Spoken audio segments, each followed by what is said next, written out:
मानवता के पूर्ण विकास का कार्य अनादिकाल से ही भारत करता आया है।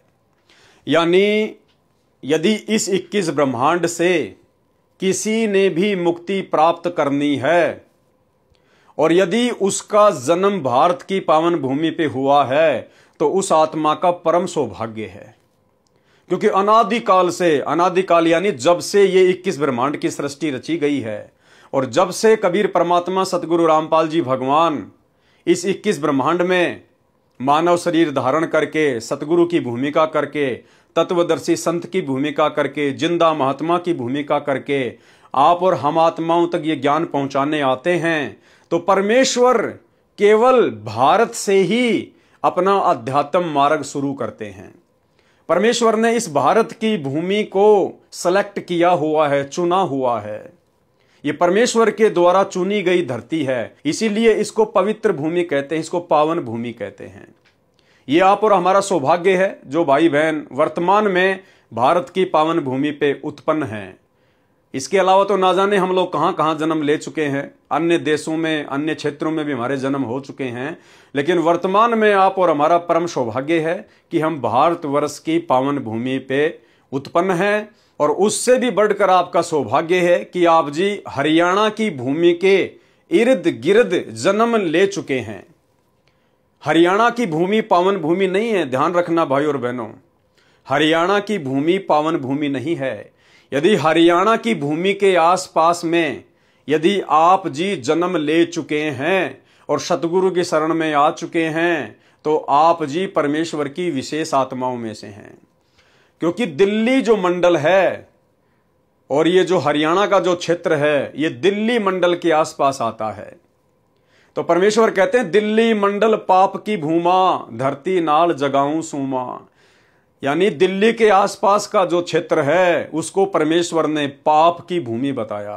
क्योंकि सबसे ज्यादा लड़ाइयां, सबसे ज्यादा रक्तपात, बड़े बड़े युद्ध, चाहे पानीपत की लड़ाई हो, चाहे महाभारत का युद्ध हो, ये सब हरियाणा में हुए हैं।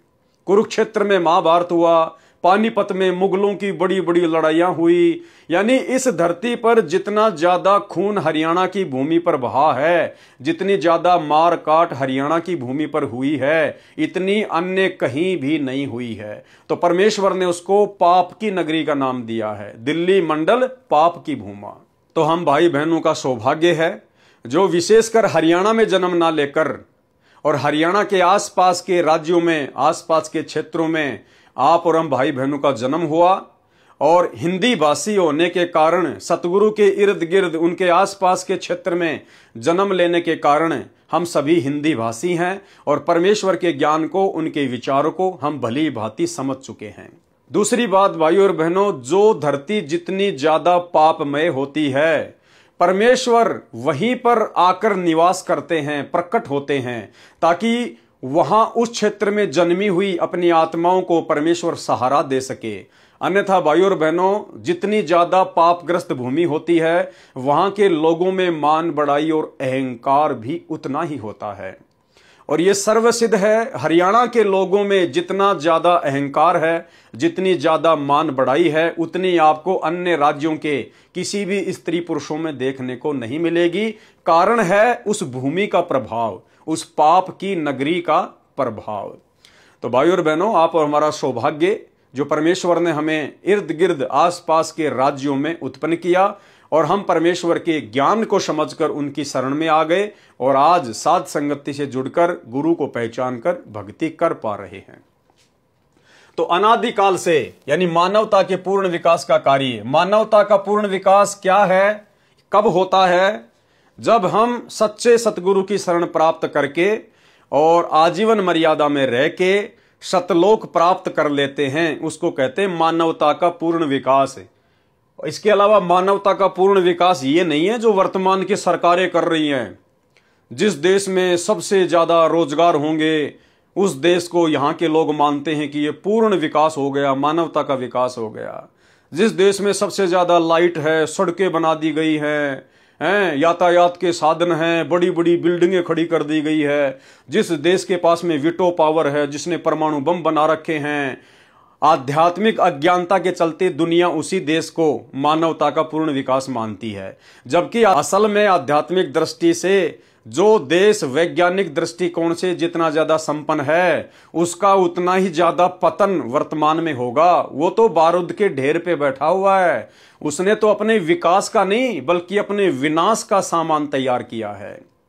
तो भाई और बहनों, परमात्मा ने भारत की भूमि को विशेषकर बचा के रखा है। यहाँ की संस्कृति को, यहाँ के खान पान को, यहाँ के लोगों के आचार और विचार को परमात्मा ने हमेशा संयमित रखा है। और यही कारण है कि जब परमेश्वर धरती पर आते हैं तो बहुत जल्द वो आत्माएं जो आधुनिक वैज्ञानिक भाग दौड़ से दूर होती है, अपनी मर्यादाओं में होती है, धर्म कर्म से लगी हुई होती है, बुरे कर्मों से डरने वाली होती हैं, उसके बाद वो आत्मा तुरंत भक्ति पर लग जाती हैं, क्योंकि उनमें धार्मिकता शेष होती है। इसलिए परमात्मा मानवता के पूर्ण विकास का कार्य अनादिकाल से भारत ही करता आया है। इसी पुण्य भूमि पर अवतारों का अवतरण अनादिकाल से होता आ रहा है। कौन से अवतारों का अवतरण?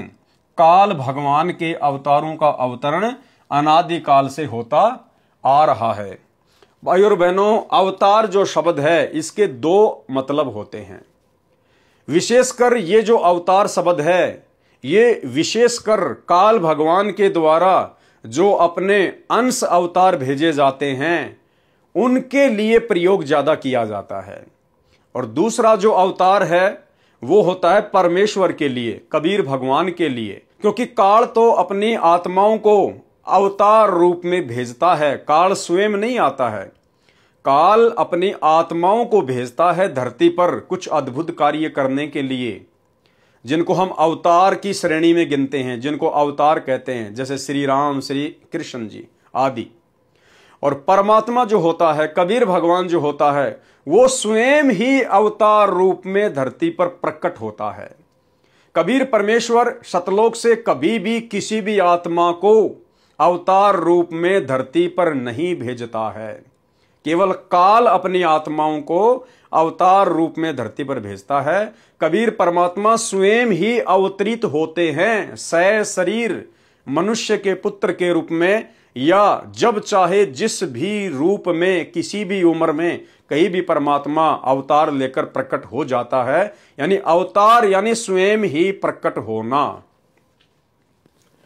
अवतारों का अवतरण अनादिकाल से ही होता आ रहा है, लेकिन कैसी विडंबना है कि ऋषि मुनियों, महापुरुषों व अवतारों के जीवन काल में उस समय की शासन व्यवस्था व जनता ने उनकी दिव्य बातों व आदर्शों पर ध्यान नहीं दिया और उनके अंतर्ध्यान होने पर दुगने उत्साह से उनकी पूजा शुरू करने लग गए। ये भी एक विडंबना ही है कि हम जीवंत और समय रहते उनकी नहीं मानते, अपितु उनका विरोध व अपमान ही करते हैं तथा कुछ स्वार्थी तत्व जनता को भ्रमित करके परम संत को बदनाम करके शत भक्ति में बाधक बनते हैं। यह उक्ति प्रत्येक युग में चरितार्थ होती आई है और आज भी हो रही है, लेकिन ये वर्तमान में आगे ऐसा नहीं होगा। वर्तमान में सतगुरु रामपाल जी भगवान स्वयं कबीर परमात्मा धरती पर अवतरित हो चुके हैं और ये कलयुग की बिचली पीढ़ी है। और वर्तमान में परमात्मा पूरी पृथ्वी पर अपने आगमन का संदेशा पहुंचाएगा और ऐसी विकट परिस्थितियां ये काल और दुर्गा इन जीवों के कर्मों अनुसार यहां पर पैदा कर देंगी कि मजबूरन इस दुनिया के लोगों को, चाहे भिखारी हो, चाहे देश का प्रधानमंत्री या राष्ट्रपति हो, मजबूरन उनको अंत में सतगुरु की शरण में आना पड़ेगा यदि अपनी जीवन रक्षा चाहते हैं तो। यह आज से पहले के युगों में ऐसा हुआ है कि जब जब इस काल ने अपने अवतार भेजे हैं या परमात्मा स्वयं अवतार रूप में धरती पर प्रकट हुए हैं, तो उस समय उनको किसी ने भी नहीं माना, किसी ने भी उनकी इज्जत नहीं की, उनकी बातों को महत्व नहीं दिया और उनके जाने के बाद में उनके मंदिर बनाकर, मूर्तियां बनाकर, उनके नाम पे सत्संग करके, जागरण करके फिर अपने आप को धन्य समझते थे। तो परमेश्वर के कहने का मतलब है कि आज से पहले के युगों में जब भी कोई महापुरुष आया है तो उस समय के लोगों ने उनकी बातों पर विशेष ध्यान नहीं दिया, उनको महत्व नहीं दिया, लेकिन वर्तमान में महत्व दिया जाएगा। वर्तमान में उन शास्त्र विरुद्ध साधना पर दुनिया को आरूढ़ करके बैठे हुए नकली साधु संत महात्माओं की, पीर पैगंबरों की, मुल्ला काजियों की, सतगुरु रामपाल जी भगवान अपने तत्व ज्ञान से उनकी कमर को तोड़ के रख देंगे। उनकी कमर को तोड़ के रख देंगे वर्तमान में सतगुरु रामपाल जी भगवान। मजबूरन उन मुल्ला काजियों को भी आना पड़ेगा शरण में, उन बड़े बड़े पदवान लोगों को भी आना पड़ेगा, धनवान लोगों को भी आना पड़ेगा। आम जनता की तो फिर औकात ही क्या है।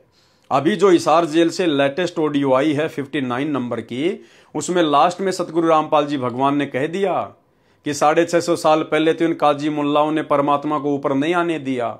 ऊपर नहीं आने दिया इसका मतलब ये नहीं कि ये परमात्मा से ज्यादा शक्तिशाली थे, वो ठीक का समय नहीं था, इसलिए परमात्मा खुद भी ऊपर नहीं आना चाहते थे।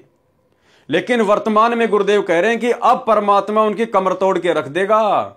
पूरी दुनिया को मानना पड़ेगा, पूरी दुनिया को। सुनिए ऑडियो। बंदी छोड़ की जय हो, बच्चों तोड़ पाड़ दिया दाता। सबके सामने ऐसे चमत्कार कर दिए कर मीना ने, फिर भी ना मानी और ना मानन दी। ईब तोड़ांगे इनकी दे, अब देखो कैसे नहीं मानेंगे। ये भी मानेंगे, ये भी उनके बच्चे हैं और जनता भी मानेगी। ईब तोड़ांगे इनकी दे, अब देखो कैसे नहीं मानेंगे। ये भी मानेंगे, ये भी उनके बच्चे हैं और जनता भी मानेगी। ईब तोड़ांगे इनकी दे, अब देखो कैसे नहीं मानेंगे। ये भी मानेंगे, ये भी उनके बच्चे हैं और जनता भी मानेगी, क्योंकि उनको चाह भगवान की और शिक्षित। बच्चों कुर्बान हो जाओ, बहुत दिन रड़े डोलिए। ये संसार की कामना से पड़े मर जाओगे तुम, चले जाओगे कदे न कदे। ये खत्म ना हो जिनके कारण तुम ना सत्संग सुनते हो ना भक्ति करते हो। बाढ़ में जाओ, इसे मुश्किल से दाव लग गया, कल का पता नहीं के भी जल्दी कर जा। कुर्बान हो जाए इस मालिक के लिए। मालिक आपको सद्बुद्धि दे, हिम्मत दे, ये बात याद रहे आपको, ताकि भूल ना पड़े। आपका असंग जन्म का पाप कटे, आपका कोड कटे, जन्म मरण बटे। सत्साई।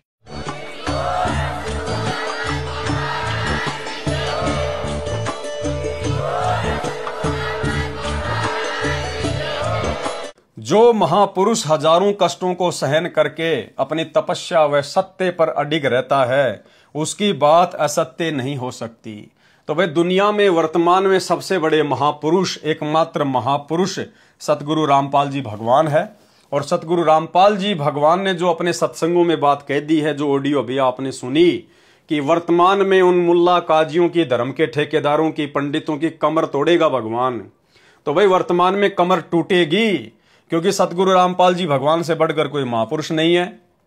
और हजारों कष्ट आप और हम आत्माओं तक सन 1994 से लेकर वर्तमान समय तक जो कष्ट निस्वार्थ भाव से परमार्थ के लिए सतगुरु रामपाल जी भगवान सहन कर रहे हैं, ये अन्य कोई नहीं कर सकता और ना किसी ने किया होगा।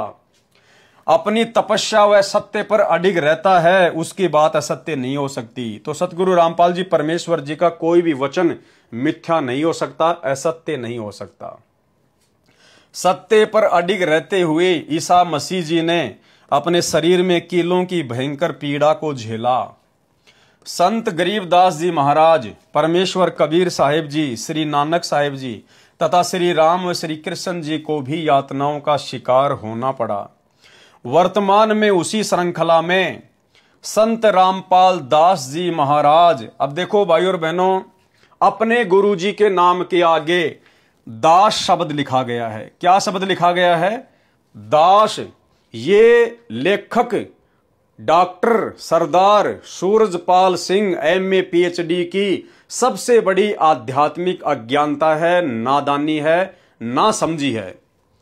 अपने परमेश्वर के नाम के आगे तो दास शब्द लिख रहा है और खुद के नाम के आगे भाइयों और बहनों सिंह शब्द लिख रहा है। खुद के नाम के आगे इन्होंने दास शब्द नहीं लिखा, बल्कि सिंह लिखा है, सिंह, शेर, सूरमा। और अपने गुरुदेव भगवान के नाम के आगे, जो कि सबसे बड़े सिंह हैं, शेर हैं, सूरमा हैं, उनके नाम के आगे लिख रहा दास शब्द। तो भाइयों और बहनों, हमने शिक्षा लेनी है। आज से पहले यानी साध संगतियों के शुरू होने से पहले सतगुरु रामपाल जी परमेश्वर जी की शरण में जितने भी भगत आए हैं और जिनको हम विशेषकर बड़े बड़े भगत मानते थे या मानते हैं अपनी कमजोरी के चलते, भाइयों और बहनों, वो भगत अपने गुरुदेव भगवान को नहीं पहचान पाए और ना वर्तमान में पहचान पा रहे हैं। ये गुरुदेव को पहचानने की दया तो केवल उनके आशीर्वाद से हम सत्सेवकों के ऊपर हुई है, जो हम इस प्रकार से निष्कर्ष निकालकर खुद भी समझ रहे हैं और अन्य भगत भाई बहनों को भी समझा रहे हैं। किसी भी भगत को अपने सतगुरु रामपाल जी परमेश्वर जी के नाम के आगे दास शब्द लिखने का अधिकार नहीं है।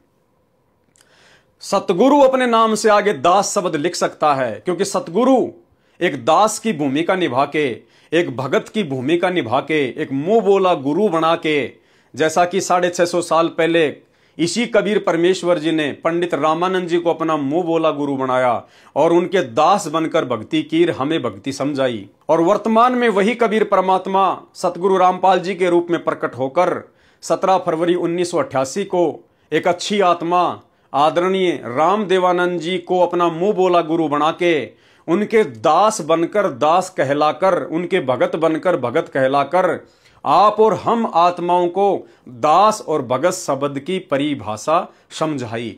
तो सतगुरु अपने नाम से आगे पीछे भले दास लगाए चाहे भगत लगाए, लेकिन हम भगतों की ये जिम्मेदारी बनती है कि हम अपने गुरुदेव भगवान के आगे दास शब्द का प्रयोग बिल्कुल भी ना करें। लेकिन जो लेखक है उन्होंने खुद के नाम के आगे तो सिंह लगा रखा है और अपने गुरु के नाम के आगे दास शब्द प्रयोग किया है, जो उनकी सबसे बड़ी आध्यात्मिक अज्ञानता को दर्शाता है। और फिर अपने नाम के आगे लिख रहे हैं MA PhD। अब बताओ MA PhD का क्या महत्व रह गया? अरे क्या फायदा वो MA PhD करने का, इतनी बड़ी बड़ी डिग्रियां लेने का, जब आपको इतनी भी अकल नहीं है कि अपने भगवान के आगे क्या लिखना चाहिए, किस शब्द से संबोधित करना चाहिए। अरे अपने गुरुदेव भगवान के नाम के आगे पीछे लगाने के लिए तो लाखों उपाधियां हैं, लाखों जो है वो पदवियां हैं। आप जी वो पदवियां लगाइए, दास शब्द नहीं लगाया जाता, क्योंकि हम हैं उनके दास और दासियां। सतगुरु धरती पर दास बनाने आता है, सतगुरु किसी का दास होता नहीं है। वो दास शब्द अपने नाम के आगे खुद लगाते हैं, केवल आप और हमें दास शब्द की परिभाषा समझाने के लिए कि एक दास के गुण क्या होते हैं, एक दास कैसा होता है, एक भगत कैसा होता है, भगत के अंदर क्या क्या लक्षण होते हैं। तो लेखक लिख रहा है, संत रामपाल दास जी महाराज परमेश्वर के अवतार के रूप में धरती पर मानव उद्धार का महापरोपकारी कार्य कर रहे हैं। अब यहां इन्होंने सबसे बड़ी गलती क्या कर दी कि संत रामपाल जी को परमेश्वर कबीर जी का अवतार अपनी अज्ञानता के चलते सिद्ध करने का प्रयास किया है, परंतु सतगुरु रामपाल जी किसी के भी अवतार नहीं हैं। ये कोई आत्मा नहीं है जिनको किसी अन्य शक्ति ने अपने अंश रूप में या अवतार रूप में धरती पर भेजा हुआ है। ये तो स्वयं ही कबीर भगवान है, ये तो स्वयं ही सहशरीर अवतरित होते हैं, प्रकट होते हैं, ये स्वयं ही अवतार रूप धारण करते हैं। अवतार का मतलब होता है ऊपर के लोकों से नीचे आना। तो परमेश्वर सतलोक से नीचे उतरकर अवतार लेकर आज अपना ज्ञान प्रचार कर रहे हैं।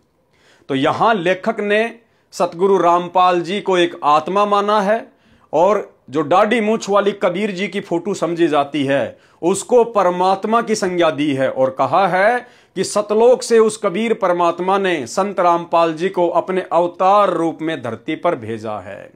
तो ये लेखक की आध्यात्मिक अज्ञानता है, नासमझी है, कमजोरी है, क्योंकि परमेश्वर कभी भी अपना अवतार धरती पर नहीं भेजता है, केवल काल अपने अवतार धरती पर भेजता है। आगे इसी पुस्तक में जहां पे अवतार की परिभाषा लिखी हुई है उसके माध्यम से आपको बिल्कुल क्लियर कर दिया जाएगा कि अवतार केवल काल भेजता है और परमात्मा स्वयं मानव सदृश रूप में प्रकट होता है।